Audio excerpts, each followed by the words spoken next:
नमस्कार मित्रों। लॉ एडिएंडम के सीआरपीसी क्रैश सीरीज में आप लोगों का पुनः स्वागत है। लेक्चर नंबर 4 के साथ आज हम लोग स्टार्ट करने वाले हैं। लॉ एंड ऑडिएंडम, इस नाम को जानना ज्यादा जरूरी है ताकि आप और भी लोगों को बता सकें, अन्य लोगों को प्रेरित कर सकें लाइक और सब्सक्राइब करने के लिए। बहुत बहुत आभारी हूँ उन सभी का जिन्होंने सब्सक्राइब किया मेरे वीडियोस पे। काफी अच्छा रिस्पांस दे रहे हैं, काफी मैं इससे उत्साहित महसूस कर रहा हूँ। और आज हम लोग स्टार्ट करेंगे सेक्शन नंबर 26 के साथ। क्योंकि हम लोगों ने लास्ट टाइम लेक्चर 3 में आपका डायरेक्टर और डिप्टी डायरेक्टर प्रोसिक्यूशन को कर लिया था। So today we are going to start with that is called, आज हम लोग जो स्टार्ट करने वाले हैं वो है आपका चैप्टर 3 पावर ऑफ कोर्ट्स की बात करेंगे। And we will be starting right from that is called section 26। Section 26 बात करता है कोर्ट्स बाय विच, ध्यान दीजिएगा, offences are triable subject to the other provisions of this code. ध्यान दीजिएगा क्या कह रहा है कि subject to the other provisions of this code. A, any offence under IPC may be tried by either, first of all, it can be tried by High Court, it can be tried by Session Court, and thirdly it says any other court by which such offense is shown in the first schedule to be triable। ध्यान दीजिएगा वहां schedule में mentioned है कि इसको कौन सा court try करेगा, तो अकॉर्डिंगली ये आपको ट्रायबल होगा। प्रोवाइडेड दैट, प्रोवाइजो इंपॉर्टेंट है, provided that any offence under section 376A, यहाँ पे एक इंसर्शन है, ध्यान दीजिएगा, it is by 2018 amendment, 18 amendment, and this is 376AB, B, C, 376C, D के साथ आपका आ जाएगा, यहाँ ध्यान दीजिएगा 376DA एंड 376DB, ये भी इंसर्ट हुआ है, ठीक है। सो 376E of the IPC shall be tried as far as practicable by a court presided over by a woman। तो इस बात की प्रायोरिटी दी जानी है। Coming to that is B, clause B पे देखेंगे, any offence under any other law shall, when any court is mentioned in this behalf, in such law, be tried by such court। ठीक है, तो उस court द्वारा try होगा। when no court is mentioned, may be tried by, first of all, High Court, High Court भी try कर सकती है, and any other court by which such offense is shown in the first schedule to be triable। So it can either be done by High Court, it can either be done by any other court by which such offense is shown in the first schedule to be triable। तो यहाँ पे ये remarkable बात है कि trial को 3 jurisdiction में बांट रहा है, जैसे कि high court, court of session, और नीचे स्तर पे आप जानते ही हो निचली अदालत आपका मैजिस्ट्रेट कोर्ट वगैरह की बात करता है, ठीक है। सो दैट इज ऑल अबाउट, यहाँ ध्यान देने योग्य बात है। एक चीज का ध्यान देंगे, अब हम लोग 26 तो समझ चुके, 27 स्किप करेंगे, अब हम लोग सीधे आएंगे 29 पर। 29 talks about sentence which magistrate में पास, दिस इज वेरी इंपॉर्टेंट भाई, इससे क्वेश्चन आप एक्सपेक्ट करोगे ही करोगे, it is very very important, questions रहते हैं यहाँ से। सो सेंटेंस विच मैजिस्ट्रेट में पास, क्लॉज 1 कहता है कि the court of CJM may pass any sentence authorised by law except a sentence of death, exclude कर दिया किसे किसे, डेथ को, और इम्प्रिजनमेंट फॉर लाइफ को, और of imprisonment for a term exceeding 7 years। तो 7 साल से ऊपर का सजा करने का पावर इनको नहीं है। क्लॉज 2 में ये कहता है कि the court of magistrate of the first class, the court of magistrate of the first class may pass a sentence of imprisonment for a term not exceeding 3 years, 3 साल से ज्यादा का नहीं, और a fine not exceeding 10,000 rupees और of both. तो ये limitation cap कर दिया किसके लिए, ये आपका कैप कर दिया सीजेएम फर्स्ट क्लास के लिए। आ जाइए जेएम सेकंड क्लास की भी बात कर लें। सेकंड क्लास में pass a sentence of imprisonment for a term not exceeding 1 year or a fine not exceeding how much 5,000 rupees. So this is the limit they have set on it. Okay. मजे की बात यहाँ ये है, 4 clause को ध्यान से समझिएगा कि the court of chief metropolitan magistrate यानी कि CMM shall have the powers of court of a chief judicial magistrate, that is CJM. तो कहने का मतलब है CMM in metropolitan area is equal to CJM, ठीक है, जो आपका एक जनरल सेशन डिवीजन होता है। तो चीफ जुडिशियल मैजिस्ट्रेट के इक्विवेलेंट पावर रखेगा, इक्वल पावर रखेगा, shall have the powers and that of a metropolitan magistrate, the powers of a court of magistrate of the first class. तो कहने का मतलब है कि अगर एमएम है, मेट्रोपॉलिटन मैजिस्ट्रेट है, तो that is equal to JM first class. ध्यान दीजिएगा, JM first class, I am not saying second class, JM first class के इक्विवेलेंट में वो रहेगा, ठीक है। तो यहां से हम लोगों ने क्या सीखा, ध्यान देने योग्य बात यहां ये है कि हम लोगों ने यहां से क्या सीखा। हम लोगों ने सीखा कि भाई magistrate power to sentence, magistrate power to sentence, ठीक है। सेंटेंसिंग में हमने क्या सीखा, भाई सबसे पहले हम लोगों ने ये सीखा कि नंबर 1 पे किसको रखा हमने, सीजेएम को रखा। सीजेएम को क्या पावर दिया है, अप टू 7, ठीक है। दूसरा दूसरा दायरा है आपका, ये तो फर्स्ट हो गया। ये सेकंड दायरा बना है किसके लिए, जेएम फर्स्ट क्लास के लिए। जेएम फर्स्ट क्लास कितना, तो भैया अप टू 3 साल, अप टू 3 years। लेकिन एक चीज बताऊं, you will be shocked, schedule 1 check करना, I think it is section number 326, 326, वहां एलआई कहा है, लाइफ इम्प्रिजनमेंट कहा है। एक बार शेड्यूल 1 जरूर चेक करिएगा और देखिएगा कि क्या मैजिस्ट्रेट को लाइफ इम्प्रिजनमेंट तक का पावर दे रखा है शेड्यूल 1 ने। एक चीज को जरूर क्रॉस चेक कर लीजिएगा, ठीक है। कम ऑन, उस पर भी कभी डिस्कशन करेंगे हम लोग, ठीक है। क्लॉज 3, सॉरी थर्ड अगर कैटेगराइजेशन मैं करता हूं तो that is JM second class.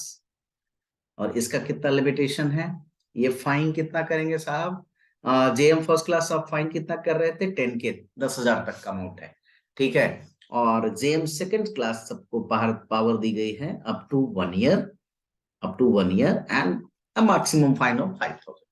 So that is the important part. एक इंपॉर्टेंट एस्पेक्ट यहां ये भी निकलता है, ध्यान दीजिएगा कि CAMM in metropolitan area and in general session division that is CJM, दोनों बराबर हैं एंड एक ही तरह का कार्य करते हैं। और MM की बात करें अगर metropolitan magistrate who is equivalent in powers and all, that is to JM first class. इस बात को आप ध्यान रखेंगे, ठीक है। अब हम लोग प्रोसीड करेंगे, that is section number that is called 30 पे आएंगे। सेंटेंस इन इम्प्रिजनमेंट, जो डिफॉल्ट में सेंटेंस दिया जाता है, जैसे फाइन लगाया, फाइन बंदा पे नहीं कर रहा है, तो फिर डिफॉल्ट में कितना सेंटेंस अवॉर्ड कर सकता है court, right, magistrate court, right. तो कितना सेंटेंस दे सकता है, that will be seen by section number 30। और ध्यान देखिएगा यहां से भी क्वेश्चन आता है, ये भी इंपॉर्टेंट है। Sentence of imprisonment in default of fine, clause 1, the court of magistrate may award such term of imprisonment in default. Now this is the important word, in default of payment of fine as is authorized by law, provided that is not in excess of the powers of the magistrate under section 29. तो what the maximum is there, उससे ज्यादा तो दे ही नहीं सकता, ए ने बता दिया। B ने क्या कहा, shall not where imprisonment has been awarded as part of the substantive sentence exceed 1/4। जो सब्सटैंटिव सेंटेंस दिया है उसके 1/4 एक्सीड नहीं करेगा of the term of imprisonment which the magistrate is competent to inflict as punishment for the offense otherwise than as imprisonment in default of payment of the fine. So that is the clear position कि 1/4 से ज्यादा नहीं दे पाएगा। और third categorisation क्या कहता है, इसका अगला कैटेगराइजेशन क्या कहता है, क्लॉज 2 के माध्यम से कि the imprisonment awarded under this section may be in addition to substantive sentence. ध्यान दीजिएगा, यहां कॉन्करेंसी का एस्पेक्ट नहीं चलेगा। यहां ये क्या कह रहा है, addition, in addition to substantive sentence of imprisonment for a maximum term awardable by magistrate under section 29। तो clause 2 is very important। यहां से क्वेश्चन बहुत अच्छा बन सकता है। The imprisonment awarded under this section may be in addition to a substantive sentence। substantive sentence के वो addition में जाएगा, ध्यान दीजिएगा।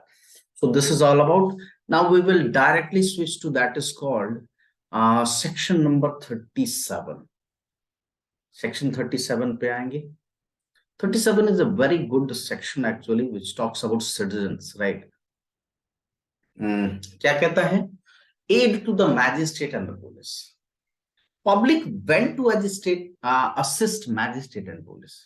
कब पब्लिक एक मैजिस्ट्रेट को या एक पुलिस को असिस्ट करेगी? Every person is, mark the word that is saying bound। Every person is bound to assist a magistrate or a police officer reasonably demanding his aid। अगर वो डिमांड करता है तो A, in taking or preventing the escape of any other person whom such magistrate or police officer is authorized to arrest। अब उस बंदे को arrest करने का पावर रखता है वो ऑफिसर या वो मैजिस्ट्रेट, और वो कहता है कि मदद करो, राइट? तो वो वहां पे बंदा उसको क्या करेगा, उसकी मदद करेगा, एड करेगा उसको पकड़ने में, है ना? तो that will be done. Next, B in the prevention और suppression of a breach of the peace. In the prevention, ध्यान देना, दो वर्ड यूज किया है, प्रिवेंशन, ध्यान देने योग्य बात है, प्रिवेंशन और suppression of what, breach of the peace. अगर पीस का भंग हो रहा है, शांति भंग की स्थिति है, राइट, तो उसको प्रिवेंट करने के लिए, उसको सप्रेस करने के लिए, right.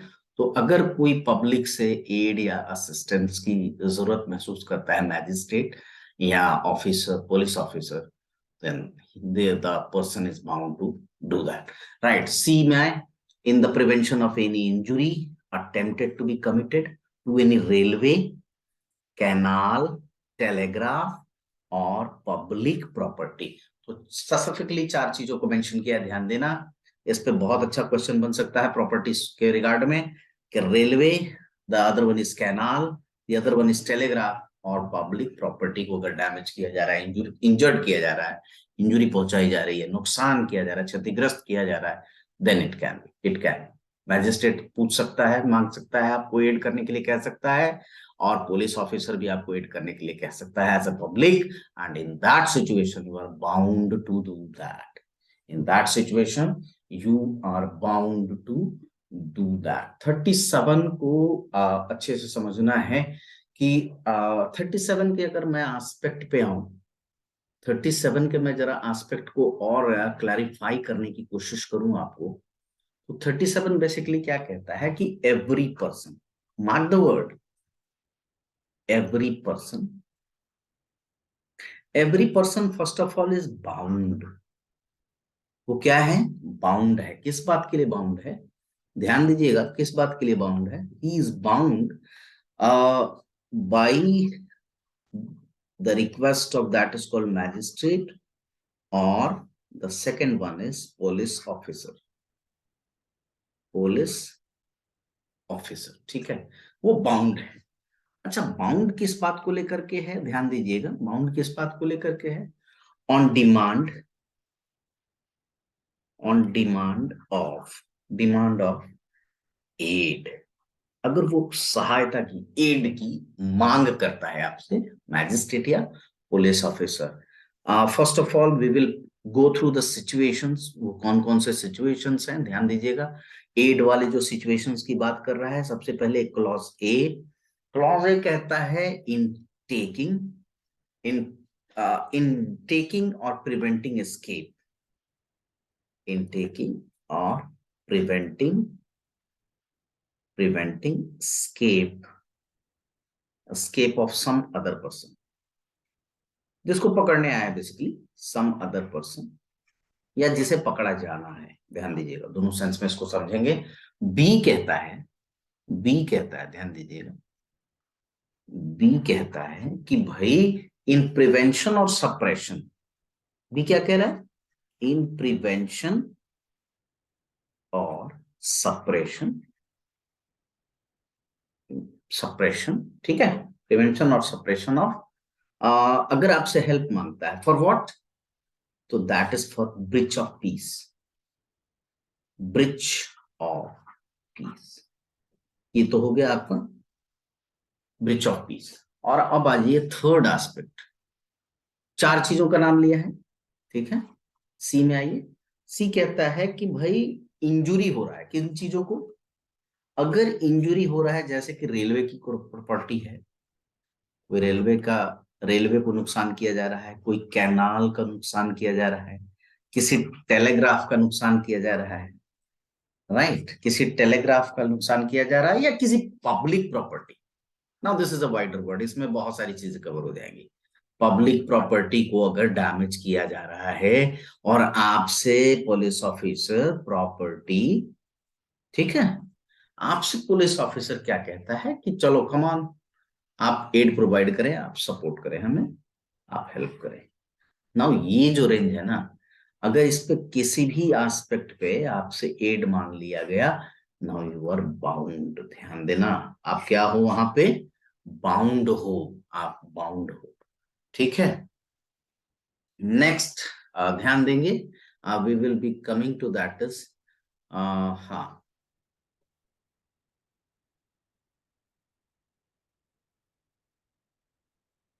Next we will be coming, that is इसका, या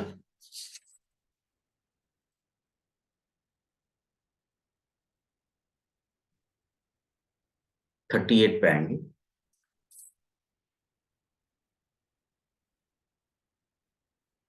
37 के बाद 38, aid to person other than police officer executing warrant. Now this is also important. Aid to person other than police officer executing warrant.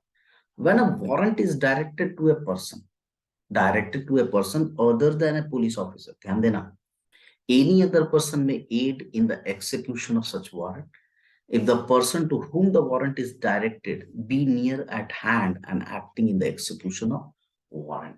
तो क्या एक अन्य व्यक्ति को, पुलिस से भिन्न किसी अन्य व्यक्ति को अगर वारंट दे दिया गया है, उस वारंट को कंप्लायंस करने के लिए दे दिया गया है, right, when a warrant is directed to a person other than a police officer, any other person may aid, तो क्या दूसरा कोई व्यक्ति उसकी सहायता कर सकता है, may aid in the execution of such warrant, right, तो definitely he can do. So that is about 38। Now we will be coming to that is called 39। Now 39 is very important, 39 is very important, skip नहीं करोगे इसको, बहुत अच्छे से पढ़ के जाओगे। Public to give information of certain offences, ठीक है। So every person, mark the word, क्या बोला है, every person aware of commission और of the intention of any other person to commit, यानी कि अगर घटना हो गई, कमीशन हो गया, ठीक है, आपको उसकी सूचना है, you will go to the police officer और मैजिस्ट्रेट, या फिर अगर आपको पता भी चलता है कि होने वाला है, इंटेंशन और of the intention of any other person to commit, अभी करने वाला है, any offence punishable under any of the following sections of the IPC, namely सबसे पहले 121 से 126 दोनों इंक्लूसिव है, and section 130, that is to say offense against state specified in chapter 6 of the code। तो यहाँ स्टेट के रिगार्ड में कोई भी ऑफेंस अगर कोई कमिट करने वाला है या करता है, तो you are bound to go and disclose this to, right, and next one is 143, 144, 145, 47 and 148, that is to say offenses against the public tranquility specified in chapter number 8 of the said code। तो यहाँ के भी जितने matter होंगे वो भी आप जाके डिस्क्लोज करोगे ही करोगे। सेक्शन 161 टू 165 है, both inclusive, that is to say offence relating to illegal gratification, तो यहां भी आप बाउंड हो। 272 से 278 both inclusive, that is to offence relating to adulteration of food and drugs, come on, यहां पे भी आप बाउंड हो, आपको बताना ही पड़ेगा, ठीक है। कमिंग नेक्स्ट, इसमें ध्यान देंगे, लिस्ट बड़ा है, 302, 303, 304, that is to say offence affecting life भी आप बाउंड हो। कोई प्लान कर रहा है किसी को मर्डर करने का, या फिर कमिट करने वाला है मर्डर, या कमिट कर दिया, in both the situation you will go and inform it to the nearest police और मैजिस्ट्रेट, राइट। 364 है with this, see this one is one of the insertion, ध्यान दोगे यहाँ पे, that is offense relating to kidnapping for ransom. Kidnapping for ransom it is. Section 382, that is to say offense of theft after preparation made for causing death, hurt or restraint in order to committing of the theft. तो इसमें भी आप जाओगे 392, 399 both inclusive, and section 402, that is to say offense of robbery and dacoity. तो यहाँ भी आप bound हो जाके डिस्क्लोज करने के लिए। Section 409, that is to say offense relating to criminal breach of trust by a public servant etc. is also, अगर आपको पता चल जाता है कि एक पब्लिक सर्वेंट ऐसा काम किया है, तो आप यहाँ भी क्या हो जाते हो, बाउंड हो जाते हो।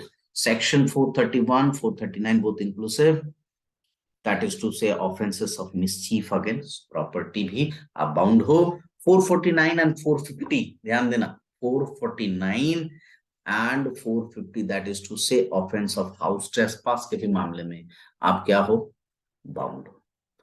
456 to 460 and both inclusive, that is to say offense of lurking house trespass के भी मामले में आप इस तरह का होने वाला ऑफेंस या हो चुका ऑफेंस, दोनों ही स्थिति में you are bound to disclose that to nearest police station, police के पास जाओगे या मैजिस्ट्रेट के पास जाओगे। And 489A to 489E both inclusive, that is to say offence relating to currency notes, जाली नोट वगैरह की जो बात होती है, बैंक नोट्स, तो वो मामले भी। Shall in the absence of any reasonable, until and unless you have a reasonable excuse, ध्यान देना, excuse reasonable आपको देना पड़ेगा, the burden of proving which excuse shall lie upon the person, ये burden आप पे क्यों जा रहा है, ध्यान देना, क्योंकि आप बाउंड हो डिस्क्लोज करने के लिए, और अगर आप रीजनेबल एक्सक्यूज नहीं शो कर पाते तो ये आपके अगेंस्ट चला जाएगा। So aware, forthwith give information to nearest magistrate और police officer of such commission or even intention, ध्यान देना, कोई करने वाला है तो भी एडवांस में जाकर सूचना दोगे, तुम बाउंड हो। कब नहीं कर पाओगे, कब तुमको एग्जेम्पशन मिलेगा इस चीज से, जब तुम्हारे पास रीजनेबल कॉज हो कि हाँ मैं इन कारणों से जाके नहीं बता पाया, right, then only you will, और उसका बर्डन आप पे रहेगा, ध्यान रखिएगा, वो आपको साबित करना पड़ेगा कि you had that reasonable excuse, वो आप पे रहेगा, क्योंकि आपने बाउंड थे, आपने डिस्क्लोज नहीं किया, naturally that burden will lie और यू प्रूव दैट कि भाई आपने आपने क्यों नहीं बता पाए, ऐसा क्या रीजनेबल एक्सक्यूज था। सेकंड पे आइए, for the purposes of this section the term offence includes any act committed at any place out of India which would constitute an offense if committed in India. Come on, it is a legal fiction. Legal fiction है, ध्यान देना, जितनी ये list में offences अभी अभी हम लोगों ने देखा है ना, अगर सर इंडिया से बाहर भी करे तो क्या ये एक्ट मान लेता है कि वो ऑफेंस हम ऐसे ट्रीट करेंगे कि इंडिया में हुआ? Yes, for the purposes of this section the term offence includes any act committed at any place out of India which would constitute an offense if committed in India. So you will, ये यहीं पे apply नहीं करता, कहीं भी करके आओ उसमें भी अप्लाई करता है। Come on, next is that we will be seeing is section number 41। 41 देखेंगे, arrest, a very important topic, arrest of person, a very very important one. When police may arrest without warrant, any police officer may without an order from a magistrate and without a warrant arrest any person who commits in the presence of a police officer a cognizable offense. सबसे पहला शर्त cognizable offense, वहां बिना warrant के arrest कर लिया जाएगा। B, against whom a reasonable complaint has been made or credible information has been received or a reasonable suspicion exists that he has committed a cognizable offense. ध्यान देना, यहाँ cognizable word use कर रहा है, non cognizable का जिक्र नहीं है, इसको डिमार्केट करेंगे कि नॉन कॉग्निजेबल नहीं, सिर्फ cognizable. punishable with imprisonment for a term which may not be less than 7 years or which may extend to 7 years. तो दोनों हिस्से पे, ठीक है. Whether with or without fine if the following conditions are satisfied. Namely, number one, the police officer has reason to believe on the basis of such complaint, information or suspicion even that such person has committed the said offense. तो एक reasonable belief बस होना चाहिए. अगर वो arrest कर लेता है, that is perfectly within his duty के एरिया में आएगा. कि अगर उसके पास रीजनेबल सस्पिशन है कि आपने ये क्राइम किया है और आपको अरेस्ट कर लेता है, then he is perfect with his duty. उस पर कोई आप contrary action नहीं ले पाएंगे. Come on. Second, the police officer is satisfied that such arrest is necessary. अगर उसको लगता है कि arrest necessary है, he will arrest you to prevent such person from committing any further offenses, for proper investigation of the offense, to prevent such person from causing the evidence of the offense to disappear. कहीं वो साक्ष्य के साथ खिलवाड़ ना कर दे, छेड़छाड़ ना कर दे, ठीक है, or tampering with such evidence in any manner, right? D, to prevent such person from making any inducement, threat, or promise to any person acquainted with the facts of the case so as to dissuade him from disclosing such facts to the court or to the police officer. वो प्रभावित ना करने पाए, तो वहां उससे पहले उसको क्या कर लिया जाएगा, अरेस्ट कर लिया जाएगा, right. Come on, next aspect समझेंगे. E कहता है कि as unless such person is arrested, his presence in the court whenever required cannot be ensured. तो उस हालत में भी क्या सर अरेस्ट कर लिया जाएगा? Yes, as unless such person is arrested, his presence in the court whenever required cannot be ensured. उन्हें बंदा गायब हो जाने वाला है, जब चाहोगे तब कोर्ट में उपस्थिति नहीं करा पाओगे, वहां भी क्या कर लिया जाएगा, तुरंत उसको कस्टडी में उपाय कर दिया जाएगा. And the police officer shall record while making such arrest his reasons in writing. Definitely he will record reasons in writing why he is arresting that person. Provided that a police officer shall in all cases where the arrest of a person is not required under the provisions of these subsection record the reason in writing for not making the arrest. करेगा तो arrest reason देना है, नहीं करेगा तो reason देना है. BA, against whom credible information has been received that he has committed a cognizable offense punishable with imprisonment for a term which may extend to more than 7 years, whether with or without fine or with death sentence, and the police officer has reason to believe on the basis of that information that such person has committed the said offense. तो अगर उसके पास एक reason है believe करने का कि बंदा जो उसको इंफॉर्मेशन मिला कि बंदा ने ही क्राइम किया है, राइट, तो अगर एक रीजनेबल बिलीफ है और किसी इंफॉर्मेशन के बेसिस पे है, he can definitely do that. Who has been proclaimed as an offender? Proclaimed offender है either under this code or by order of the state government. Or B, in whose possession anything is found which may be reasonably be suspected to be stolen property. Stolen property है, ऐसा लग जाता है, right? And who may reasonably be suspected of having committed an offense with reference to such thing. यानी कि चोरी किया है, चोरी का सामान मिलना और चोरी किया है, दो चीजें, ठीक है. तो अगर ऐसा है तो he can be very well arrested, right? Next is who is reasonably suspected of being deserted from any of the armed forces of the Union, or who has been concerned in or against whom a reasonable complaint has been made or credible information has been received or reasonable suspicion exists of having been concerned in any act committed at any place out of India, which if committed in India would have been punishable as an offense, and for which he is under any law relating to extradition or otherwise liable to apprehended or detained in custody in India. तो वहां भी अगर बंदा आ जाता है तो उसको बिना पुलिस वहां क्या कर लेगा, अरेस्ट कर लेगा. Who being a released convict commits a breach of any rule made under subsection 5 of section 356. ठीक है, who being a released convict commits a breach of any rule made under subsection 5 of section 356, or for whose arrest any requisition, whether written or oral, has been received from another police officer, provided that the requisition specifies specifies the person to be arrested and the offense or other cause for which the arrest is to be made. अब दूसरा police थाने का दूसरा police अधिकारी उसको ऐसा request करता है कि भाई आपके जो जुरिस्डिक्शन में बंदा है वो उसको आप पकड़िए, right?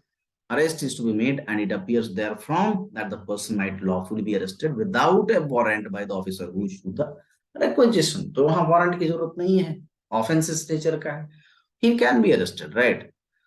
Subject to the provisions of section 42, no person concerned in a non-cognizable offense or against whom a complaint has been made or credible information has been received or reasonable suspicion exists of his having so concerned shall be arrested except under a warrant or order of the magistrate. तो जब तक magistrate order नहीं करेगा, ये basically वो non cognizable offences के लिए है कि वहां वारंट की जरूरत पड़ती है, बिना वारंट आप अरेस्ट नहीं करोगे, क्योंकि पुलिस के पास तो ऐसे भी अथॉरिटी नहीं होता नॉन कॉग्निजेबल केसेस में, आपको दैट इज कॉल्ड इन्वेस्टिगेशन का पावर ही नहीं होता, राइट? तो यहाँ वारंट लेंगे, ऑर्डर लेंगे मैजिस्ट्रेट का, तभी वो प्रोसीड करेंगे, राइट?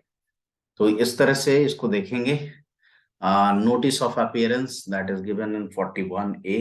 अच्छा, यहाँ कुछ लैंडमार्क जजमेंट्स का मैं जिक्र जरूर करना चाहूंगा which you should keep in mind.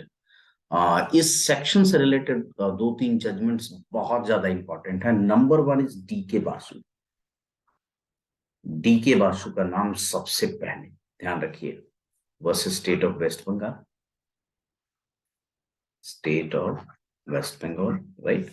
Number 2 पे याद रखेंगे, इन 3 जजमेंट्स का मैं नाम देने वाला हूं, तीनों का नाम अच्छे से, तीनों के कंटेंट्स गाइडलाइंस जो है इन सारे में आप ध्यान रखिएगा। दूसरा है आपका अरनेश कुमार, अरेस्ट के रिगार्ड में Arnesh Kumar. And the third one is आपका जो रिसेंट 2022 का जजमेंट है वो है SK अंतिल। SK अंतिल का जजमेंट आप देख लीजिएगा, 2022 का है। Justice honourable justice MM Sundaresh का ये जजमेंट है, बड़ा ही अच्छा जजमेंट है, इसको जरूर एक बार देख लीजिएगा, पढ़ लीजिएगा, you will get A correct picture of about the concept of arrest. बहुत जबरदस्त जजमेंट है, ठीक है। सो वन मोर जजमेंट अगर आप लिखना चाहें तो एक और लिख सकते हैं, that is state of Haryana versus Dinesh Kumar. State of Haryana versus Dinesh Kumar का भी जजमेंट है, जो कहता है कि अरेस्ट को डिफाइन किया है बेसिकली क्या जजमेंट में इन्होंने। And we will be directly switching to that is called 41B। 41B यहां देखेंगे, ठीक है। Procedure of arrest and duties of officer making arrest has been, इसे ऐड किया गया था DK बासु केस आने के बाद, ठीक है।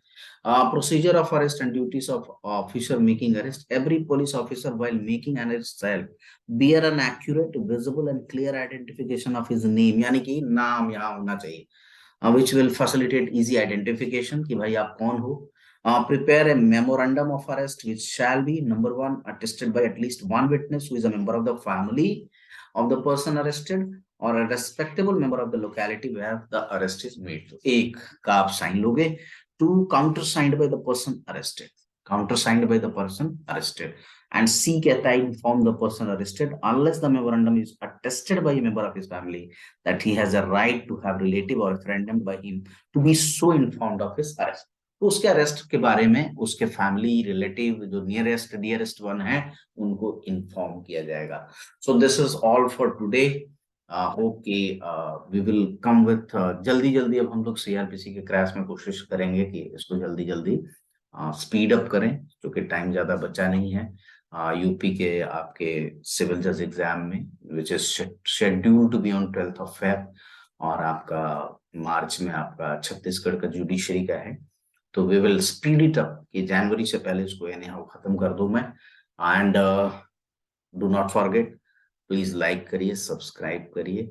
आई will also be coming up with the 9 acts that have been added, जो नए 9 एक्ट ऐड किए गए हैं। साइमल्टेनियसली मैं क्वेश्चंस बना रहा हूँ, जो प्रोबेबल है क्वेश्चंस आ सकते हैं आपके जुडिशरी के एग्जाम में, GK पोर्शन में, जो 9 एक्ट्स ऐड किए गए हैं यूपी में, राइट? जैसे पॉक्सो ऐड किया गया है, आपका sexual harassment of women at work place prevention protection वगैरह जो एक्ट है वो है, आपका सीनियर सिटीजन एक्ट है, medical termination of pregnancy act है। तो ये तरह के जो 9 एक्ट्स हैं उस पर भी मल्टीपल चॉइस क्वेश्चन बना करके जो प्रोबेबल मुझे लगता है कि आ सकता है, पूछा जा सकता है, that we will be doing simultaneously. Hope आप इसे लाइक करें, सब्सक्राइब करें, ज्यादा से ज्यादा अपने फ्रेंड्स के साथ शेयर करें। एंड आप इस तरह से मुझे उत्साहित जिस तरह से आप कर रहे हैं, निस्संदेह आप सभी का बहुत बहुत दिल से धन्यवाद है। बहुत बहुत धन्यवाद। होप आप जल्द ही दूसरे सेगमेंट के साथ मैं फिर आ रहा हूँ, जल्दी से जल्दी और रेगुलर इंटरवल पे। बहुत बहुत धन्यवाद।